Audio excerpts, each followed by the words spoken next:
In 1812, a Swiss explorer disguised as an Arab crossed the harsh desert to uncover a forgotten secret. Can you guess what he found? After traversing a narrow path about 1.5 kilometers long, he saw a magnificent structure carved into a limestone mountain in southern Jordan. This ancient architecture reaches a height of 127 feet, leaving him in awe. Who created these exquisite sculptures in the desolate desert valley? And why did they do so? A path leads to a massive structure resembling a temple, and the ruins evoke memories of a once prosperous city, revealing a theater that could seat about 6,000 people, also carved from stone. Majestic columns rise from the base of the mountain, adorned with intricate and beautiful carvings. However, contrary to its meticulously sculpted exterior, the interior of the room held nothing special other than natural stone blocks.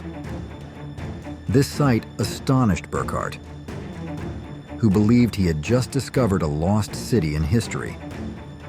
But this was not a suitable location for a city. There was even a lack of drinking water. It is hard to believe that the inhabitants of this city could survive for decades in such a barren land. What methods did they use to endure?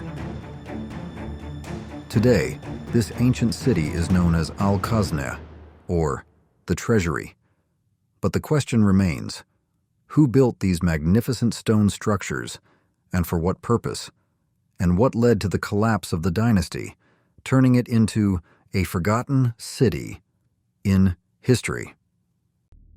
How could a structure standing 127 feet tall be perfectly carved into a sheer cliff without any traces of scaffolding or construction tools? This question has puzzled historians and archaeologists for over 2 millennia. Khazneh is the symbol of the city of Petra, carved directly into the fiery pink sandstone cliff, located at the end of a narrow, winding gorge known as the Seek. This scene not only takes the breath away from modern visitors, but also amazed ancient peoples. Today, there are no blueprints or ancient descriptions left to guide us on how the Nabataeans created this masterpiece. However, what they left behind is a silent testament to their advanced techniques and intellect. A particularly important discovery is an unfinished tomb near Khazneh. It reveals the core secret. The Nabataeans did not build from the bottom up, but instead sculpted from the top down. They began at the cliff's summit, cutting a narrow ledge, anchoring iron pegs into the rock, and laying horizontal planks to create a temporary platform. No scaffolding was needed, no harnesses, just skill and absolute precision. Once the upper section was completed, debris accumulated into a natural slope, making it easier to finish the lower part. This unprecedented construction method became the key to unlocking the mystery of Khazneh. Beyond technique, the facade of Khazneh serves as a political and cultural statement. Greek architecture is evident in the Corinthian columns. The deities carved there represent a blend of 3 worlds: Tyche from Greece, Isis from Egypt, and local Nabataean gods.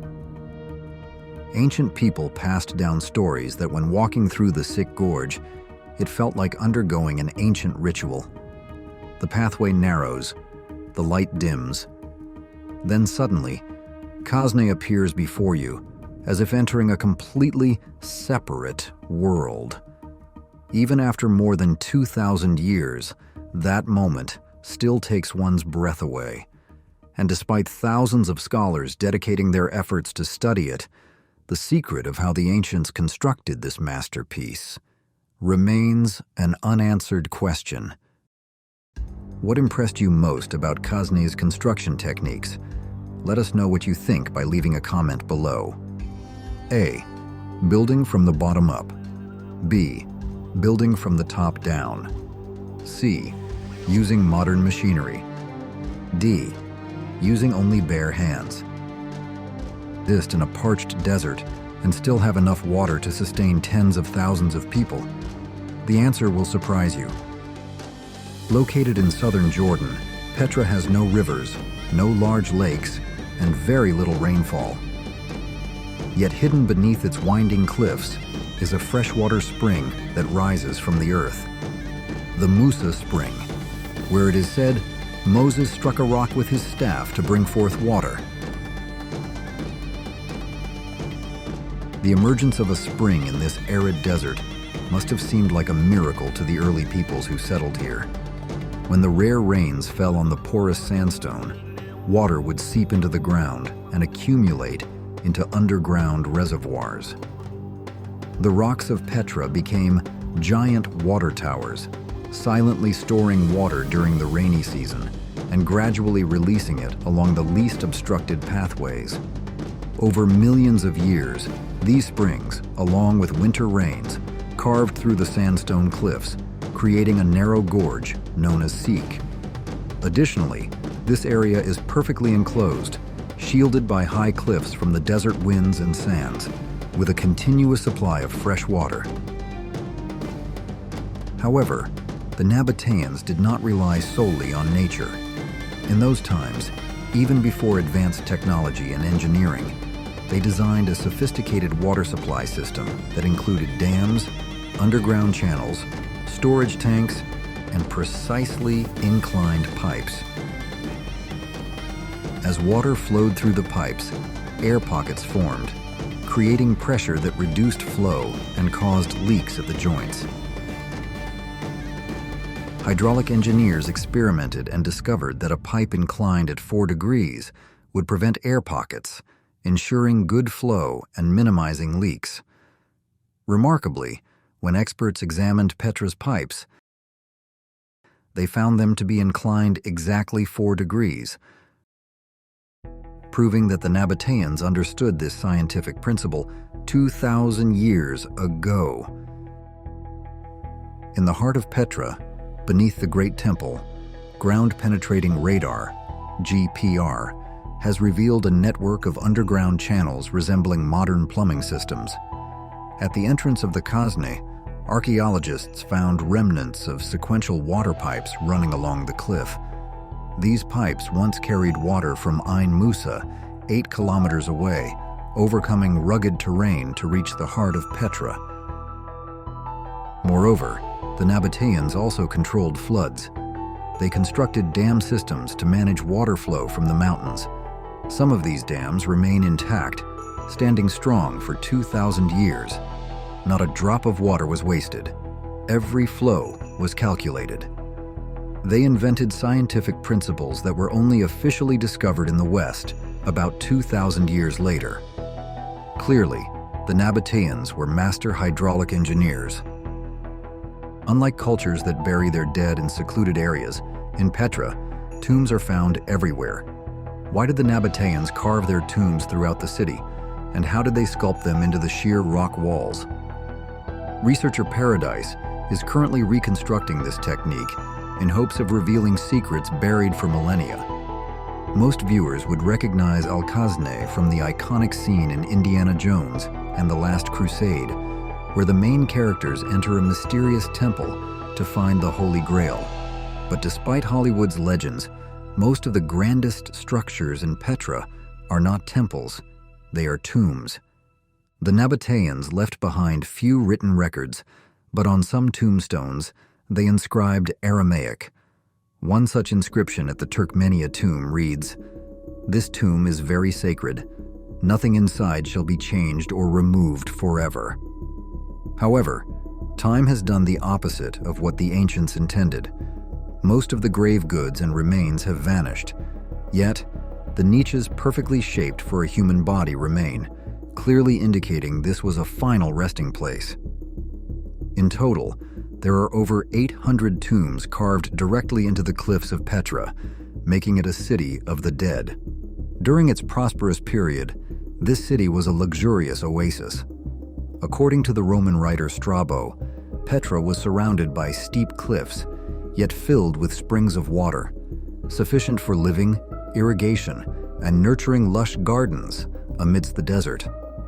Some inscriptions on the tombs vividly describe fruit orchards, playgrounds, cisterns, and archways, all deemed sacred and dedicated to Dushara, the Nabataeans' supreme god. Outside the city, they also innovated a unique farming method, transforming vast areas of land into a funnel that directed rainwater to the center. This method required 50 times the normal area, but in the desert, they lacked not land, only perseverance. These tombs not only preserve the deceased, but also tell the remarkable story of a civilization that will never be forgotten. Once a tribe living in tents in the desert, the Nabataeans rose to become one of the most powerful and wealthy civilizations of the ancient world. In such a harsh place as the desert, how could they thrive so remarkably? The answer lies in the incense route of the Nabataean Empire. They not only traded with Arabia, but also connected China, India, Egypt, and Rome through precious goods, incense, aromatic resin, and spices. Along the arid trade route across the desert, the Nabataeans built fortresses like Bir Madkur to protect caravans and collect trade taxes. They were the only ones who could guide the way and recount the ancient stories buried deep within the earth. However, their main source of income came from the most valuable item: incense. This sacred substance was used in rituals, medicine, and high-quality perfumes throughout the ancient world, a commodity more precious than gold. The Nabataeans gathered incense from southern Arabia, carefully packed it in ceramic jars, loaded it onto camels and donkeys, and embarked on journeys of thousands of kilometers across the desert. They were the only ones capable of enduring sandstorms, controlling the entire supply chain from source to destination. Petra was not just an arbitrary city that emerged in a gorge. It was precisely built at the crossroads of this trade route. Goods arriving in Petra were redistributed to the ports of Gaza or Aqaba, and then shipped out to the Mediterranean. The Nabataeans skillfully transformed Petra into an economic and logistical hub where wealth from around the world converged.